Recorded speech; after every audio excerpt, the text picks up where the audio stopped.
If you're wondering why the society you've lived in all your life feels as if it's being pulled from under you like a rug, it's because while you weren't paying attention, your wholesome values were quietly reclassified as ugly prejudices, and now you are the problem. You believe in free speech? No, you believe in hate speech, and now you're a criminal. You like democratic sovereignty? Then you're a xenophobe and a fascist. No platform for you. You want a secular society, you Islamophobic racist?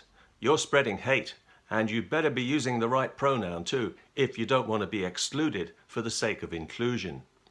In short, there's no place for you or your kind in the bright new tomorrow we're building. Now that the minds of an entire generation have been thoroughly rinsed through a progressive education that hates Western culture and everything it stands for, and everything that you hold dear, there's been a climate change that you didn't see coming. The climate has changed against you and your privilege, and without wishing to put too fine a point on it, your presence is no longer required. The best way to destroy the foundations of a society is to teach its young people not to respect them. And a whole generation has now been successfully taught not to value free speech, the very cornerstone of our civilization, but to hold it in contempt and to fear it, to run from it, to seek refuge from ideas in emotional safe spaces, and to believe that hurting somebody's feelings is a form of assault on a par with cracking their skull. This tyranny of feelings has been carefully nurtured to breed this infantile generation of emotional casualties, victims and crybabies, this generation of moral and political half-wits who can't wait to sign the next petition to shut somebody up or shut somebody down, never thinking for a moment that it could ever happen to them.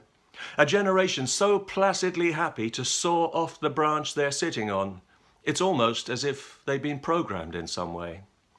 So if you think that you've got the truth on your side, you don't know what you're up against. The truth is incorrect and therefore inadmissible. If you think that you've got the law on your side, forget it. The law protects feelings now, but not your feelings. Your feelings are hate. Well, what about your right to free expression under the Universal Declaration of Human Rights, you ask? Optimistically. Nice try, but we both know that in the real world, human rights don't apply to the wrong opinions. Are you crazy? The wrong opinions are hate. You need to understand that when breeding the perfect captive society of self-policing petty censors, you can't afford to let somebody just come along and undermine it with a rational argument. So feelings outrank rational argument now. You probably noticed that when you were banned from social media. And rational argument, when it hurts somebody's feelings, is, you've guessed it, hate. You see, progressive moral righteousness can make up these rules as it goes along, because it's got itself on its side. So really, you can't win. They won't even listen to your arguments as they beat you down with their phony buzzwords. It's not about arguments or ideas anymore.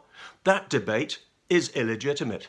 It's about you being a racist monster, causing division and spreading hate. And it's about dangerous fascist throwbacks like you being aggressively purged from our society like a cancer. Just so you know what you're dealing with here, welcome to Progressive Utopia.